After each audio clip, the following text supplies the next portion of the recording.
নমস্কার বন্ধুরা, তোমার সবাই কেমন আছো? আশা করি ভালো আছো। আমিও ভালো আছি। আবার রান্নাঘরে এসে গেছি নতুন একটা রেসিপি নিয়ে। রেসিপিটা কী বানান কী সেটা তোমরা দেখো। আজ আমি বানাবো পনির। তো পনির কেমন করে বানাবো তোমরা দেখতে থাকো। যদি ভালো লাগে তাহলে লাইক করবে, শেয়ার করবে, সাবস্ক্রাইব করবে। তাহলে চলো বন্ধুরা, আমি এখন বানাতে শুরু করি। কেমন আছো? ভালো আছো? আমি ভালো আছি।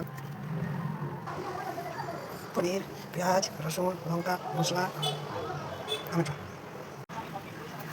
পনিরগুলো ভাজবো।